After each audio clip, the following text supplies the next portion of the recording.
Revolution Radio proudly presents live from Phoenix, Arizona, the Truth Denied Talk Radio with host Roxy Lopez. Join us here for topics you won't hear about on mainstream news, such as chemtrails, GMOs, nutrition, and conspiracy facts regarding your personal sovereignty. Humanity is 7 billion strong. We are the majority. And now, live from the Valley of the Sun, your host, Roxy Lopez.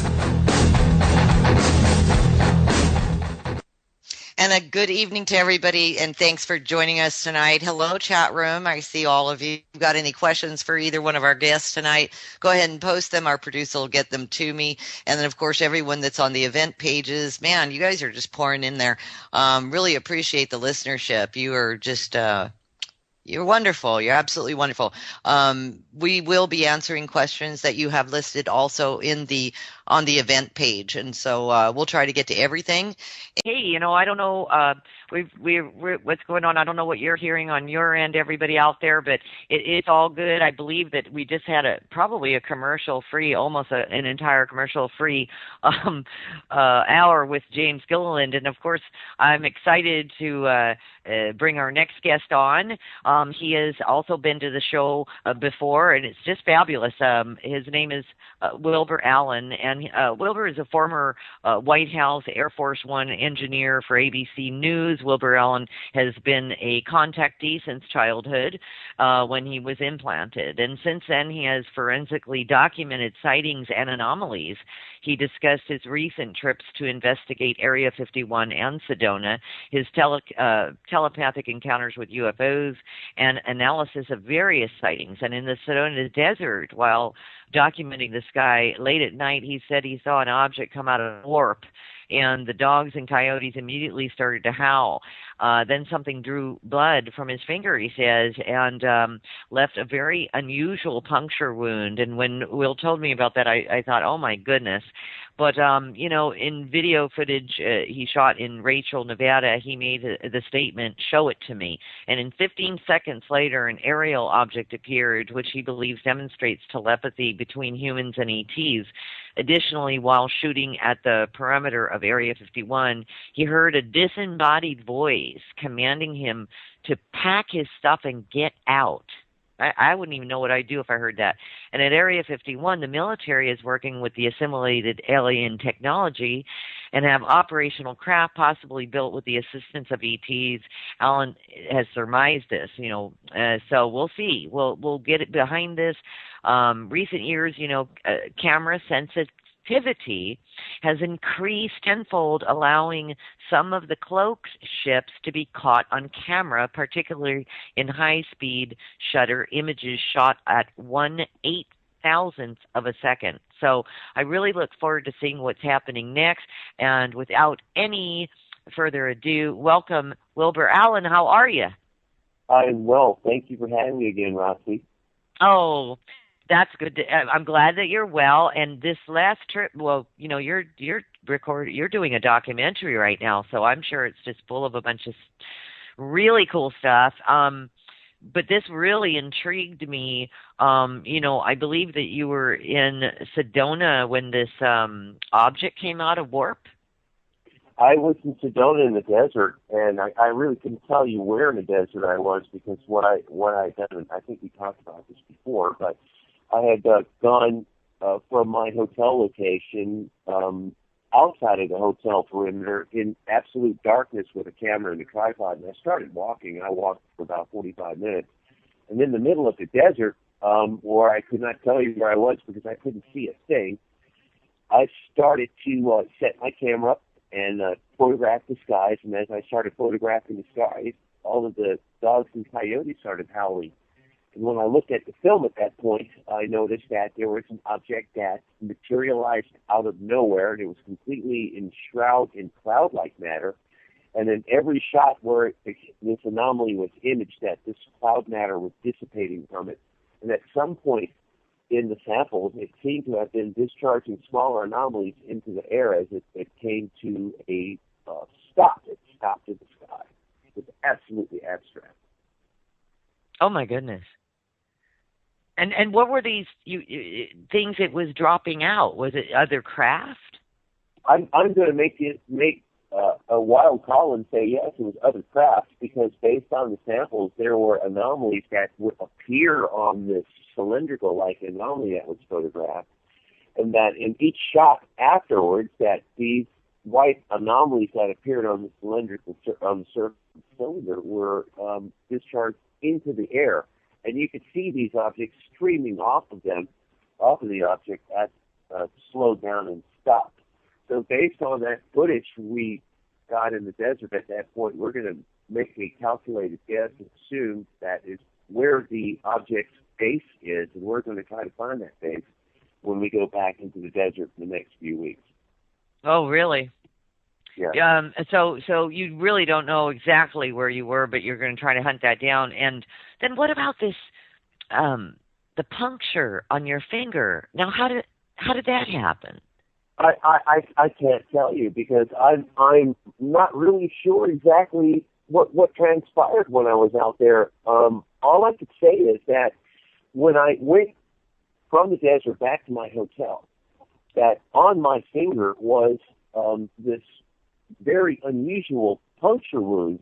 And I say unusual in a sense because on the surface of the finger was a small orifice where obviously something had gained entrance into the finger. But underneath the skin was an area which looked as if it had been bored out, and pieces of the tissue that were in my fingers were unplugged and pulled out as this thing, whatever it was, drew blood from my finger. It was very abstract. And you had mentioned to me that it took about 6 weeks to heal. It took an extremely long time to heal. I'd never seen anything quite like that before, because what was the interesting thing was the small orifice at the surface, but the larger wound underneath the skin. What gained entrance to my finger? What could possibly take a piece of finger, a sample out of my finger like that, without doing damage, removing the tissue from the finger itself? And it was very unusual in the sense that what I'm saying is, with this small hole, how could there be a larger hole underneath it? It's impossible. That's right. That's interesting. Did that kind of freak you out? It did in the sense, but after all of the years of unusual things that happened in the past, it wasn't out of the common, out of the ordinary, but it was indeed something that I felt violated by that. Oh, sure. That would be. Now, what else what brought you to check out Sedona, Arizona anyway? Is there, what guided you to that area? Well, I'm a cast member to a reality show called My Big Redneck Vacation. Oh. And on this show, I'm the UFO expert along with Riley Martin, who's with the Howard Stern show.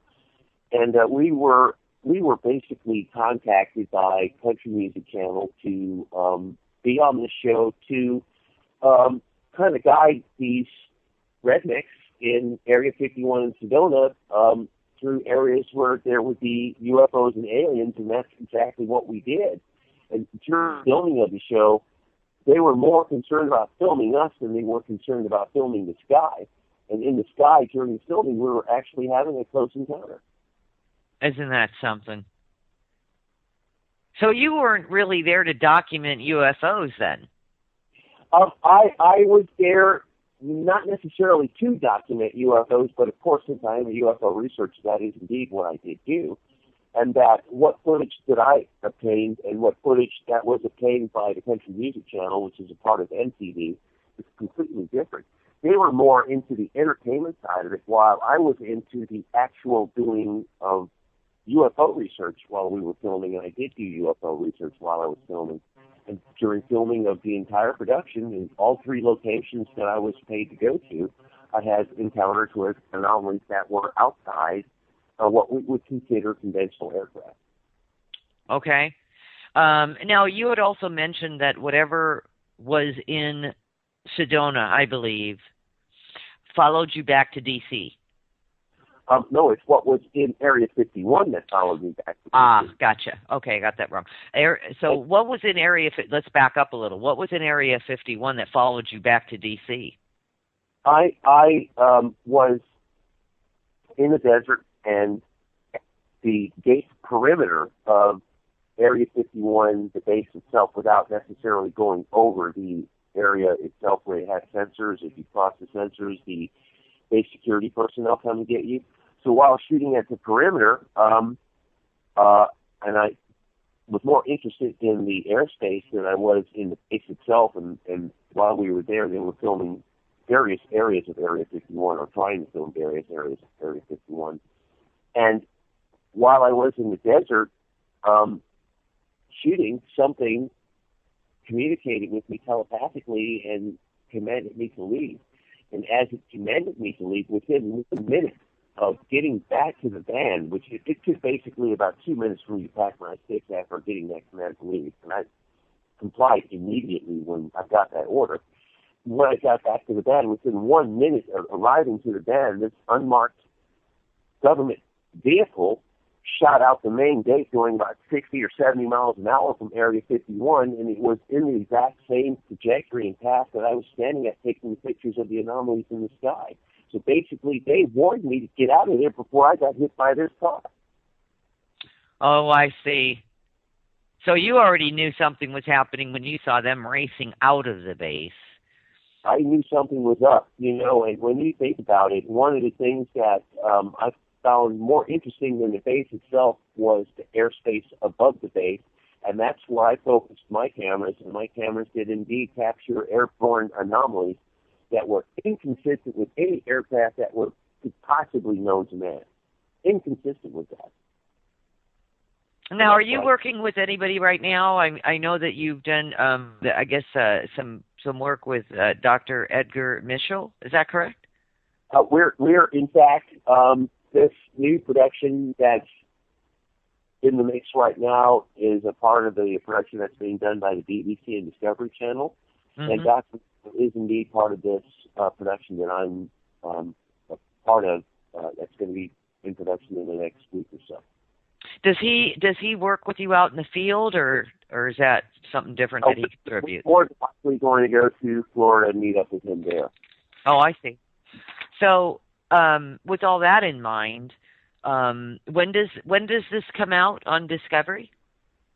I'm going to take a wild shot and say in 2004, because the fact that we're in production of it right now, and generally speaking, it would take a few months before it actually does get into the programming element of the Discovery Network. But we are indeed going to have a show based on the level of research that I'm going to be conducting in the desert of Sedona on UFOs, and that's going to be the primary basis of this program that BBC is in production with.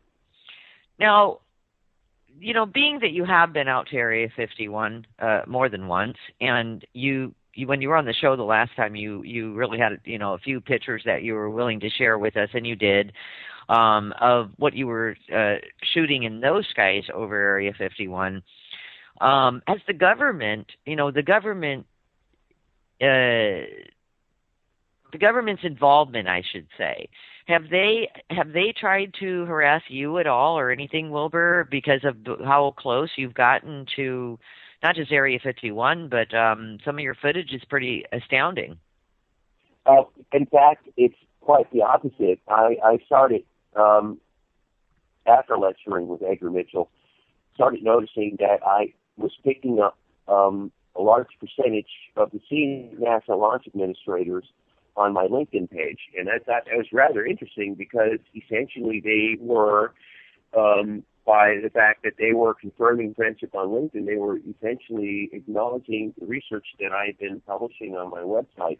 And it's interesting in the sense that what I'm showing is something that could possibly or should possibly be conducted by federal agencies that should be involved with aerial activity in airspace that would be known as the United States, but it doesn't seem to be an issue here. We want to skirt the fact that these UFOs aren't showing up, and the realities are that based on the physical evidence that is on the market, that there's without a doubt an extraterrestrial presence in our airspace. Hmm. Do you think that a lot of people in government don't know that?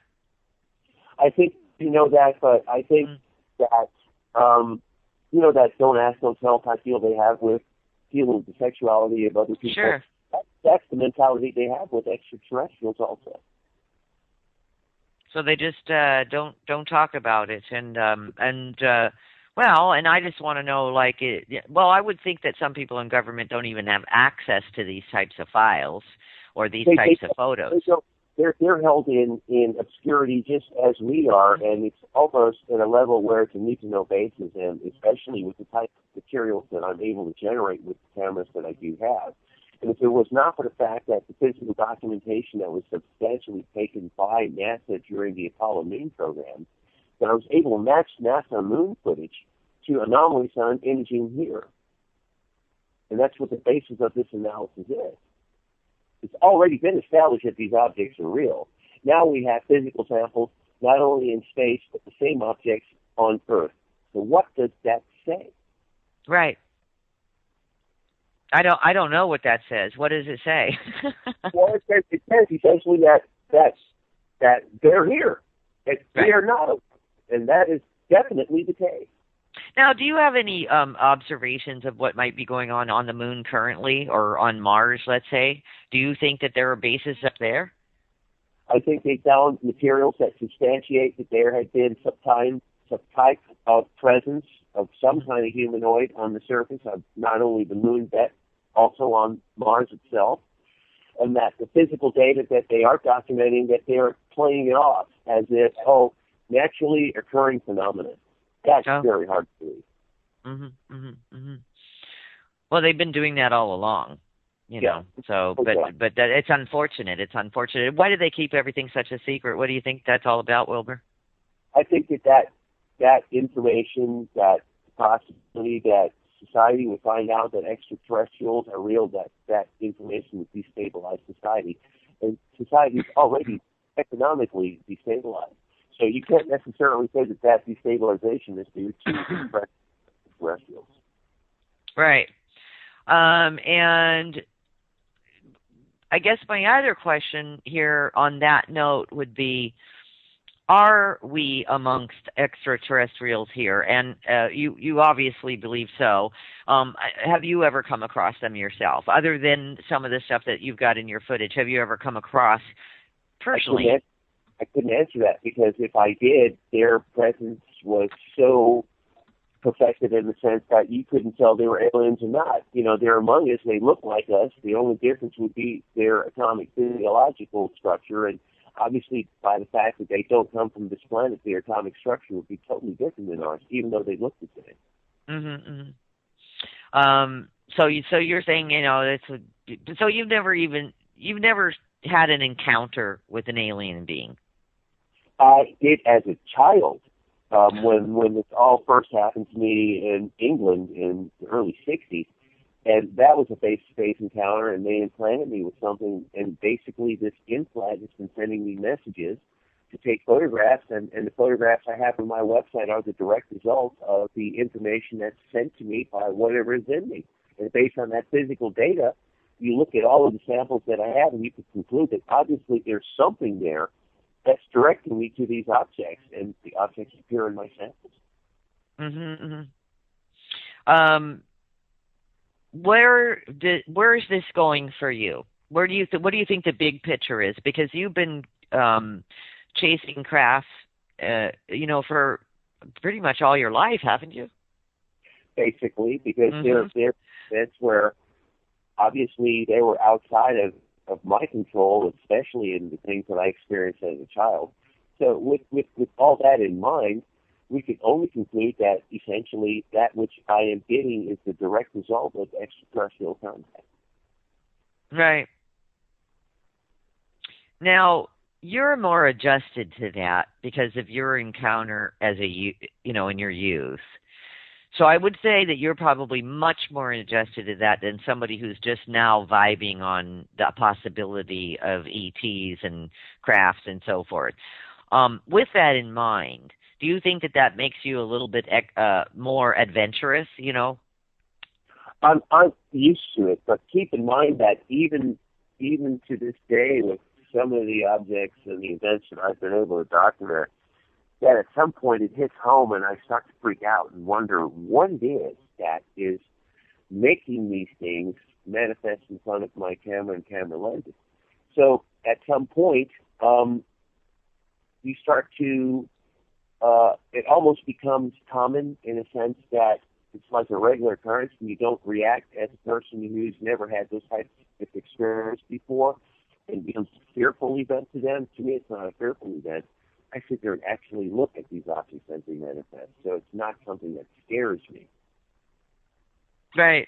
But like you said, at the same time, you know, you really have so much proof that it's a reality, and that's part of, you know, the little bit of a mini freak out every now and then, just going, wow, this really does exist. Where do you think the hot spots are? Where have you been that you are absolutely sure, or are the hot spots anywhere you go? Well, I got to tell you, you know, after that encounter in Area 51, and then the encounter I had in Sedona, which was a week later, and then the encounter I had in Shreveport, which was a week later after that, then taking all of these encounters that I had in the year 2012 and looking at the samples that I'm getting from my rooftop nightly for the last 90 days, you can think or conclude that whatever these anomalous objects are, which I imaged in Area 51 that are being imaged over my home, are now here, just based on that. Mm-hmm. What is this noise? That is my computer, which I just muted. And obviously people are listening to our show. That's okay. We've got a few people on here, and so I'm just trying to suss it out. No problem. I thought it was a dog barking or something. Can you explain, you know, you said it earlier when you were in Sedona, this warp fell out of warp. What's warp and what is a cloaked craft? What does this mean? Well, and you have to look at the footage to understand what I'm saying here. In my footage, basically what happened was the camera was set to fire a photograph. I believe at that time I set it to fire a photograph every 10 seconds. So every 10 seconds the camera was taking a picture. And in the star field, which I photographed initially, which was clear, which had absolutely nothing in it, in one of 7 frames where this object suddenly appears, it appears in the frame as an object that was enshrouded with cloud matter. And when you think about that, when you look at aircraft, especially aircraft that are at high altitude, their contrail generally follows the aircraft. It is not covered around the aircraft. And that my sample showed whatever this object was had the contrail completely surrounding it. That's not consistent with what we would see if we saw an aircraft at high altitude that was being propelled by jet engines, which generally would leave the vapor trail, which we call as a contrail. And it, to me, indicated that whatever this object was, and it suddenly appears in the frame, that it, especially based on the physical samples that I have from above my home, and it clearly shows objects come from wormholes, which suddenly appear in my frame samples as distortions. And as this distortion appears, you would see the object in the next frame that immediately follows this distortion.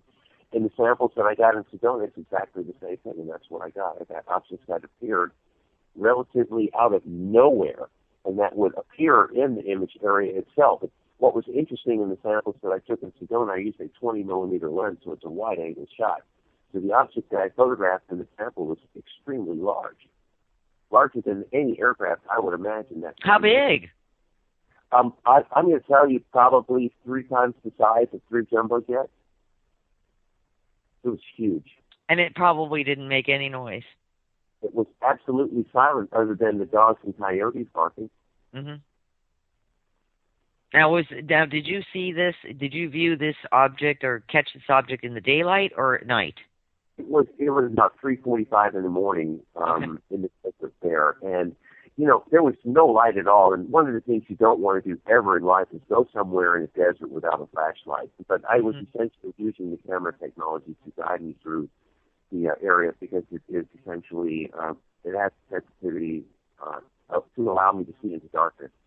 And that when I did that, what was even more interesting is I felt that something was watching me. And I was more concerned about what was going on around me than what was being imaged by the camera. And I didn't notice what was being imaged by the camera until I got back to the hotel and looked at the footage.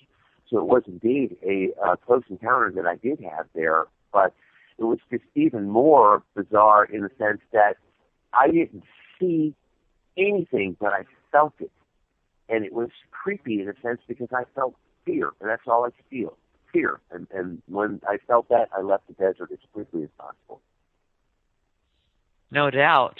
And you didn't really know where that was coming from, like you said, until you looked over the footage. And then what? And then what, Will? Wilbur, when you looked at the footage and you see this gigantic craft. I mean, there's that reaction again. It's the same reaction I had from the footage I took from the U.S. Capitol building with the green object that parked directly above my head. That's crazy. Take the photograph, and at some point you hope that some. Thanks, and our guest today is Wilbur Allen. If you want to take a look at his website, it's www.ufodc.com. That's UFODC, as in Washington, D.C. You know, I'm on your site right now, Wilbur, and I'm looking at a really interesting photo. I've never seen anything like this. You filmed it in the early a.m., it says, on March 21st of this year, which is just a few days ago. I'm looking at where it appears that, I guess, that there's a sun in the sky, but it looks like there's a coil of, like, clouds. Do you know which one I'm talking about? I'm going to go to the website and join you on that. Okay. It says 21, and it says formation of anomalies imaged again. However, they are moving much faster. Composite image at 1/30th of a second every second at 5,000 ISO. So it's like there's like 50,000 ISO. That's another language for me, Wilbur.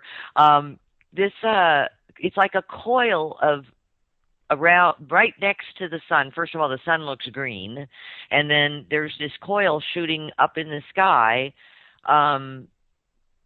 like three-dimensional kind of a coil-looking thing. What is that?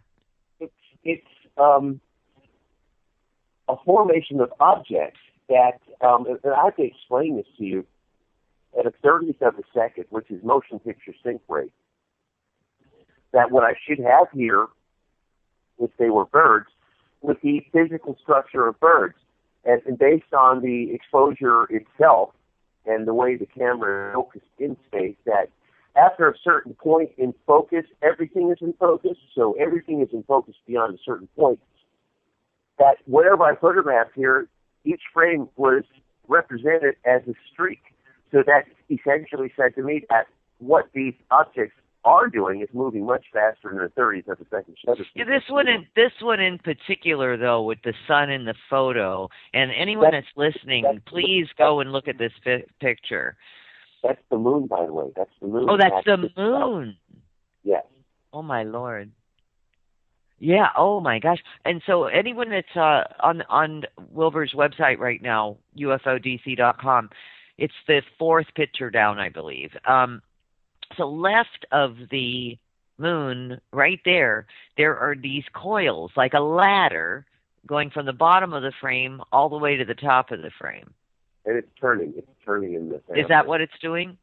It actually turned. And, you know, one of the things I'm going to start doing, which it's not doing, especially with this type of technology that I'm using, is one of the problems in capturing events like this is that most cameras that are high definition can only record 20 minutes best in high definition video at any given point in time because of the memory buffer that's associated to generate high definition video.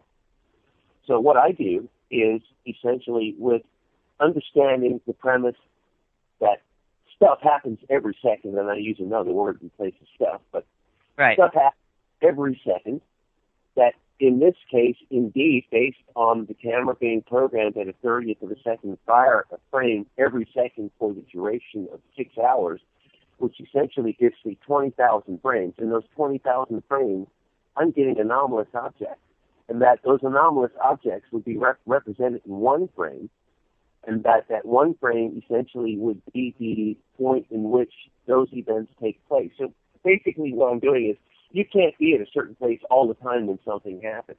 But you can have something there that takes a picture every second that will capture whatever happens in that given period of time. And it's essentially, indeed, what I've been able to do in capturing UFO anomalies. Just fantastic stuff. Also, I'm looking at something you shot on February 27th of this year as well, and it's a formation. You're comparing it to the 1951 UFO squadron analysis. It's what we're talking about here, because that object, that formation, those streaks that I was mentioning to you, here are the same conditions in which these objects showed up the first time. And it looks like it's daytime, but it is indeed nighttime, and those two blue dots that are in there are the stars. And that what these objects did in traveling through the clouds against the wind in which the wind was blowing, it demonstrated that they were not anything that would be conventional or indigenous, like a bird or something of that nature, because as they flew into the clouds, they illuminated the clouds. That indicated that they had a self-form of energy or something self-illuminating them. So they weren't being illuminated from ground reflection. They were illuminating themselves. And the samples clearly showed light characteristics that were extraordinary, to say the least, especially under the conditions. And under those conditions, it was a windy snowstorm while these were being taken. Well, it's interesting because you pointed out that the two on the blue or on the right are the stars, and then the rest of it, you're right, they're white, they're very white, and there's a string of them on the top, and then if you look right under the string, directly under it, it looks like it's an actual shape that's it's a geometric shape that cannot possibly be birds. It's a formation. It's an interesting formation in the sense that it seemed to have one object that led them, and it had a single object that was trailing as if it was watching their back. And it was very interesting that in filming that particular event, if you go onto my website and you do see those pictures, if you click over the picture, it'll take you directly to the video footage that these pictures were taken from, and you can see the actual footage itself. And in some cases, I have to run that footage in slow motion because the events happen so fast. You will not see them. But nevertheless, even though you don't see them, that one frame clearly indicates that that event did indeed take place. So you can't dispute the fact that, we didn't see anything. Well, she just did. You weren't there when it went down, but the camera indicated that it did happen. And here's the fact. Right. Now, thank you for explaining that. Now, on February 2nd, you also have a very interesting one. I hope that listeners are popping into these photos because it really helps that Wilbur is here to explain this to us. There's one that you've got for February 2nd. Video indicates that this recurring anomaly has interest in this area. What it is the photo is on the left-hand side of the screen. You've got a bunch of dots, two lines of a bunch of dots all on the left-hand side, in a row, in a line. Yeah. Okay, so what would that depict? Like how fast was the camera taking that? What's happening is you notice there's one line of dots that has no dots at the end of it, yes. And the rest of the dots follow. What happened was there were two objects, and one object was in front of the other as it led it. So what we're looking at is a frame-by-frame analysis of two objects fly by. And what was something similar happened to me on the 6th of 5/6/2012. I forgot what month 5 is. You have to bear with me. But in that month, I shot video, and I'm sitting in a new BMW with a friend of mine, and I'm taking pictures from the sunroof of his BMW with his video camera. And these two objects, one object leading the other, fly by. Now, when I submitted that footage to Peter Davenport tried to tell me, you photographed an aircraft. Well, I had to dispute that with him because in the samples that I photographed, if you did a frame-by-frame analysis, you would see that there were clouds in the back of this anomaly, or series of anomalies. And the clouds also had stars behind there. And then when these objects pass through the clouds and the stars, you wouldn't see anything distort the star at all. So that would indicate that that was not a solid object, but two individual objects as they flew by. And here I'm sampling the same thing again. And I've got the same set of objects on three additional references that are imaged from the same point of view above my house. And I live 5 blocks from the White House. So what does that also say? Right, right. No, this is really interesting. I mean, in your opinion, because you know how fast these are, you know, what'd you say, every second that your camera is shooting a photo? Yes. So if that were the case, and you have a few of these with these parallel lines, vertical parallel lines with all the dots, what it is the craft is appearing, is this correct? The crafts are appearing as little dots because that's how fast it was going. Yes. Okay. The second question I have is, if it was going that fast, which sounds pretty phenomenal, how could Peter Davenport say that it was an aircraft? Well, if you look at the comments Peter makes on most of the reports that are on his website, you would think Peter has a direct knowledge of exactly what these people are making a report of, and it's not. It's biased information. So, you know, I like Peter's website for the fact that he has this overwhelming amount of physical data Sure. that supports everything that I do. And here's how I do it. I use the date that I take my photographs, and I look at the date that the reports come in on his website, and I start noticing a match to everything I photographed on his website. So, you know, it's one hand watching the other, but when the other hand is trying to dispute the facts and data that it is presenting, and interjecting bias associated to it, which, you know, one person cannot physically tell me, oh, well, what you photographed was not a UFO, and Peter would say to me that what I photographed was not UFOs, especially the 2002 sample. But NASA JPL file says it is a UFO, so Peter's wrong. That's right. What it is. Right. Well, you know what? You know, I've known Peter for, I don't know, 25 plus years, and you're right. He has a lot of information, but it's unfortunate. It's unfortunate that he would be biased with this. It's pretty obvious stuff, and so are the rest of all these frames. I mean, what you're catching is, oh my gosh, what is the focus on your camera at this point? Like I said, I don't speak camera language, but explain to us how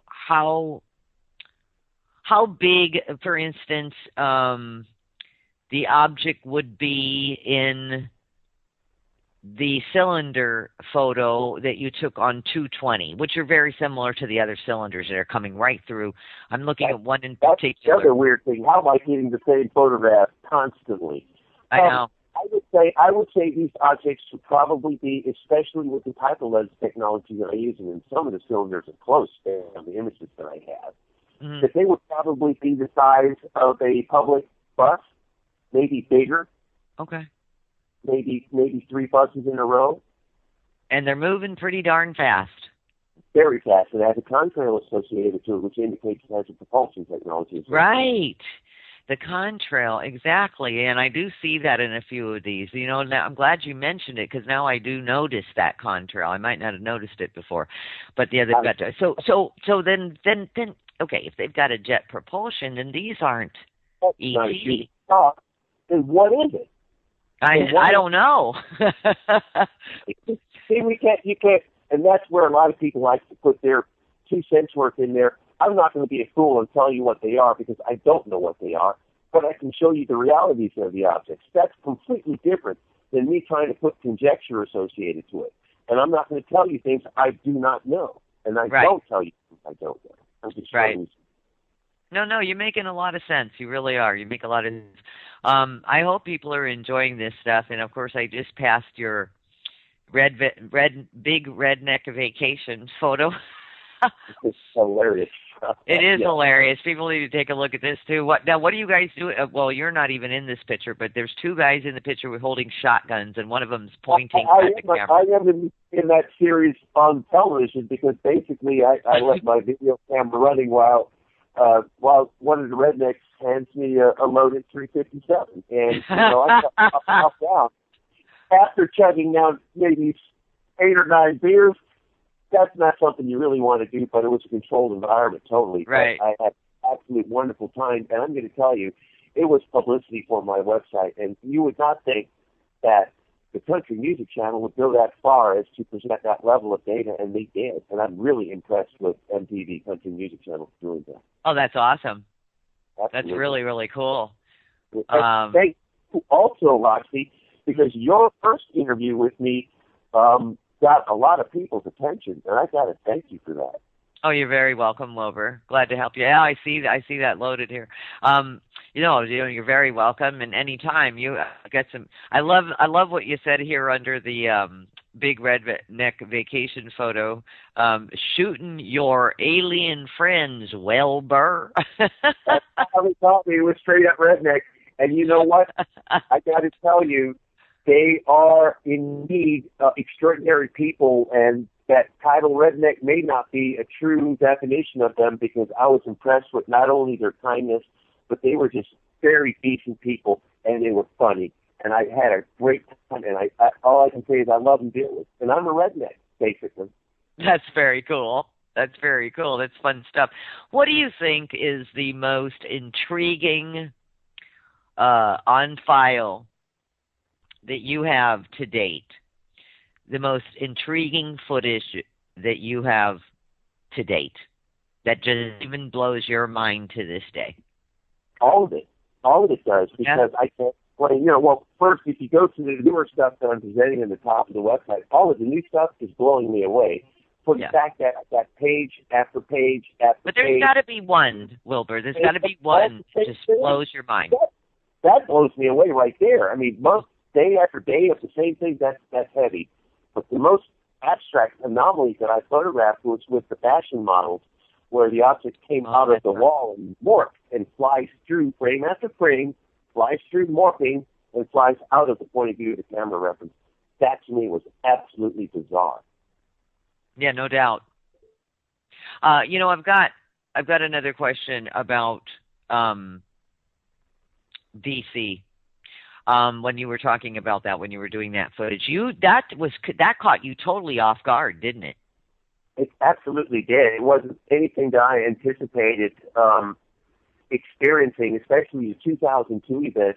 What happened in 2001, which led up to 2002, is even more significant. I had a supervisor that worked with me in the White House, and he was covering a conference with Senator John Glenn. And during the conference with John Glenn, he claimed to have seen extraterrestrials around John Glenn and went crazy during this news conference seeing these aliens. Well, a year after he went crazy, I had the close encounter in Lower Senate Park. So it indicated to me that there was indeed an extraterrestrial presence. There is a possibility that extraterrestrial presence infiltrated the Capitol. And that's essentially what the photographs are insinuating. But, I still have to deal with people who said to me, well, what you photographed, the lens flares and blah, blah, blah. Well, those lens flares were photographed in space by Apollo 7 and Apollo 11. Right. They're not anymore. So they shut up. So everything now after 10 years was an actual close encounter. Mm-hmm. Mm-hmm. Wow. People need to hop on here because you've got some incredible footage, especially when you close in on a picture. You've got one that looks like, oh gosh, when is it? It looks like it was from. Well, you say that it matches the image above Shreveport, Louisiana on 11/1/2012, and in Japan 11/15/2012. It's a long cylindrical sphere, but it's got a bunch of lights all around it. Well, those are stars. Those are the stars. And see, when they start. Well, what about the red and the green stuff? That's stars too. That I can't answer. No. This doesn't look like stars. This looks like a cylindrical object, and everything that, well, it's like a line. You know exactly what I'm talking about. But then if these are stars, they're all lined up on both sides of it in the same place, on both sides of this object. That in Shreveport or that happened in Sedona. I'm going to make a guess. No, this is further down your page. This is, I don't think this is Sedona. It says Oh, I don't even know what number it is. I'm way down your page. You've got quite a few of them. You're going to get lost. I mean, there's more archived pieces of data on my website, perhaps, than natural. Oh, people need to just come and look at this because this is just fascinating. No, I guarantee you these aren't stars. This is lines with the lights right on the line, on both sides of the line, green and red, it appears. But then again, this is night. That's Sedona. That's when the object... This is Sedona? Oh, my goodness. Discharging smaller objects into the air. Oh, and, gosh. If you look at some of the reports, like the reports from Rendlesham, where they were talking about the object, which was a sign, was dripping objects into the air as it was there, we're looking at essentially the same events. But yes, you are. Oh, that's really fascinating stuff. That's really fascinating stuff. So what's on the agenda? I mean, what are you doing currently? And I know that I want to try to get together with you and do an on-camera interview, so I look forward to that if we can really make that happen in the next, week. The date, I'm going to be there on the 5th instead of the 2nd. It's from the 5th to the 10th. Oh, you are? Okay, so you change. Okay, great. And I'll be at the Sedona Real, which is the only hotel in Sedona, so it won't be difficult for you to find me. But it will be difficult if I leave the hotel and I start walking, because I go in the desert and I do hikes, and I like to do research. And in doing my research, the way I do things, I always encounter these events, and I'm able to document it. So I'm going to show without a doubt that there is indeed a extraterrestrial base in Sedona. Well, right. And I was going to say, for anybody who doesn't know Sedona that's listening, it is the fabled enchantment resort, right? Yes, it's a portal, so to speak. And if there is indeed a portal there in the standard technology that I'm utilizing right now, I'll be able to see the gate that opens that portal in my samples. Oh my gosh, that'd be fabulous. Well, this is even people that I know that aren't ufologists, so to speak, or researchers, have gone and stayed at the enchantment, and they see stuff coming right out the side of the mountain up there. Exactly. So with all the samples that I have, it's clearly, without a doubt, these objects have the ability to go transcend solid matter. And oh my gosh. You have to think that, okay, if they have this ability, then what would be the logical place for them to stay? Would be directly in front of us, but where we can't see, inside a mountain, underground, underwater, that's where they are. Absolutely. I mean, it's like I say, that's fabled. I mean, there are some who think it's an underground military base, not necessarily an ET base. Anything that has the ability to go through solid matter cannot be humanly possible, and it is not U.S. military. Well, like I say, I think that's probably disinformation to confuse people, because there have been many sightings. But I don't think we have a technology that could fly between a mountain, and that's why I imaged in Area 51. I've got objects flying into mountains, and then they don't fly out. But there's no opening there. I've seen that myself. I know exactly what you're talking about. Yeah, well, I don't think we do, but that's an I don't know for me. I don't know what we have the capability of doing right now. That's the time, though. That's my purpose of going there. My initial visit there, I just got in this camera. I did do a very good job with it, but it's not the same as the camera I have now that I know it. And now that I know this technology, you're going to go in there and take video, and that video footage that I am going to generate in that desert is going to show without a doubt where these objects are emanating from. Absolutely. This is going to be fabulous. This is going to be so awesome. And one more question for you, Wilbur. I just have to ask it for all the people who are working in the land of chemtrails. Do you think that chemtrails are a part of a military, to cover up some of the action going on in the sky? That is the case, in that these chemtrails do is diffuse your point of view, your field of vision, and that. But what's interesting is if these objects do appear and the chemtrails do diffuse the sky, their luminosity is still going to give them away, so it really doesn't hide their presence. Right. Right, because I see you've got one aircraft with a contrail at night. Yeah. And was that just a typical aircraft there that you filmed? Or do you not know? I can't answer that, because I see the nav lights, I see the red, I see the white. Red, green. But then if you go down, you see there's a helicopter, but look at the frame that's below the helicopter. Oh, I know. I see this right now. Oh, my gosh.